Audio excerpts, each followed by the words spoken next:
In view of the crippling economic crisis in Pakistan, Pakistan's Prime Minister Shehbaz Sharif's Austerity Committee has made some recommendations, where it has now asked Pakistan's missions abroad to cut costs. The Austerity Committee has in fact asked the Ministry of Foreign Affairs for a plan within the next 2 weeks. The Austerity Committee had recommended that the expenditure of Pakistani embassies abroad should be reduced by about 15% to reduce the expenditure. The committee has also suggested that some missions can even be closed, while other missions, officers and staff should be reduced. This comes as the Pakistani economy at this moment is struggling to cope with the declining foreign reserves, the rising inflation and also the acute political instability in the country. Now, Pakistan has been heavily banking on a deal with the International Monetary Fund to fructify. But now the crucial $1.1 billion deal has in fact eluded the country. The IMF is playing hardball with Pakistan, and after 10 days of face-to-face discussions in Islamabad, Pakistan and IMF could not reach what is being described as a staff-level agreement. The talks are scheduled to resume sometime next week online. However, Pakistan's Finance Minister Ishaq Dar has said that the country has agreed with the IMF on conditions to release about $1.1 billion in terms of critical funding. He's also claimed that the payout was delayed due to routine procedures.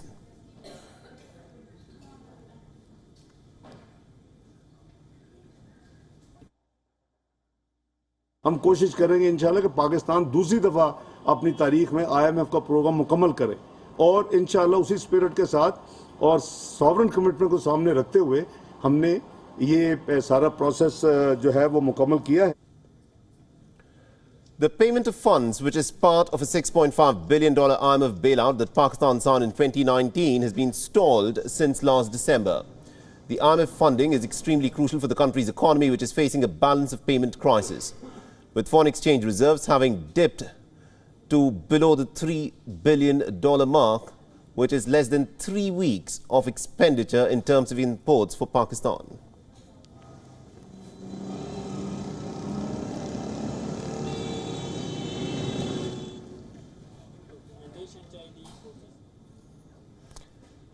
And to give us more insights in terms of what exactly is happening in Pakistan and the cutting the cost of missions abroad, is that likely to make an impact for Pakistan's dwindling foreign exchange reserves? We are being joined by Dr. Jameel Ahmed Khan, who is a former Pakistani ambassador to the United Arab Emirates and who's also a senior analyst at this moment.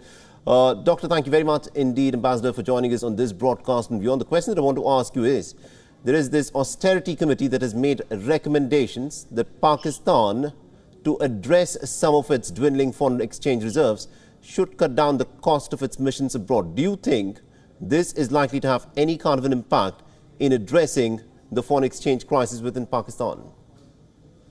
Well, 15% or even 10% or even 5%, any austerity measure would definitely have an impact on the overall foreign exchange reserve, because all the missions now are sent in foreign exchange with rupee cover here. But basically, foreign exchange is sent to all the missions.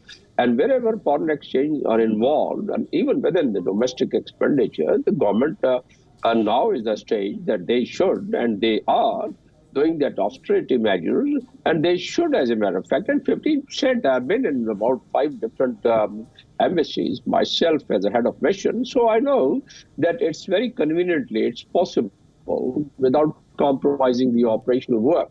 And some of the missions, definitely. Once I was ambassador of Pakistan to Libya, I had the concurrent accreditation of Malta, Burkina Faso, and Togo. So 3 other countries I was looking after, but and there wasn't any problem. We were giving all the services which are required. We're maintaining our bilateral relations to those respective countries. We didn't have any issue.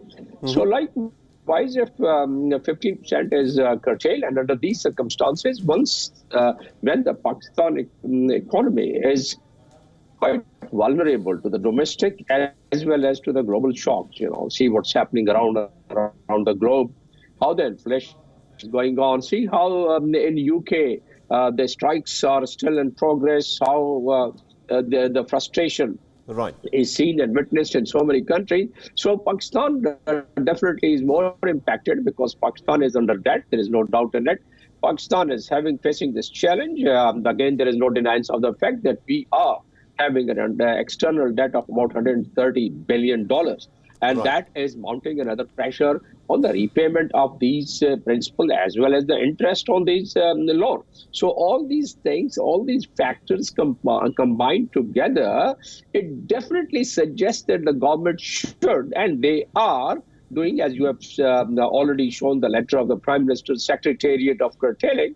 I'm expecting that in most of the departments, the austerity measures is now going to be adopted, and they should adopt it.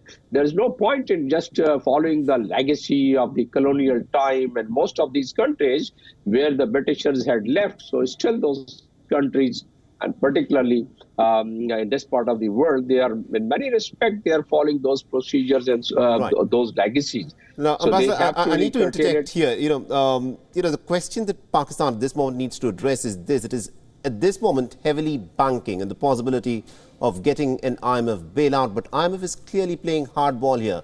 It says that Pakistan needs to increase more of these austerity measures, but this is going to have an impact on the people of Pakistan. Do you think at this moment, looking at what the inflation rate is within Pakistan, the Pakistani people can actually take in more of these austerity measures?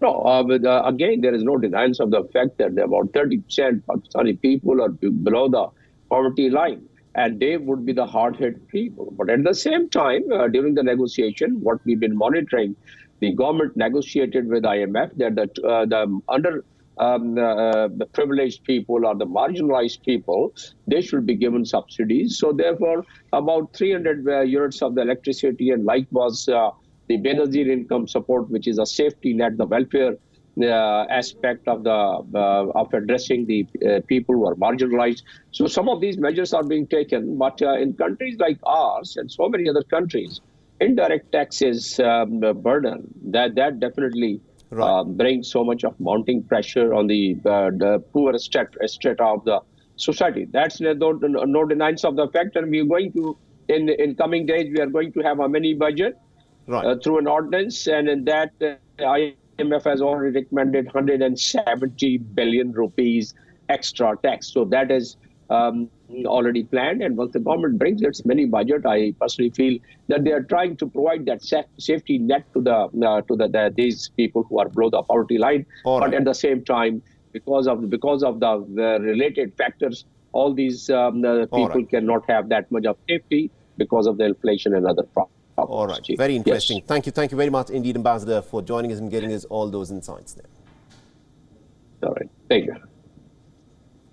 WION is now available in your country. Download the app now and get all the news on the move.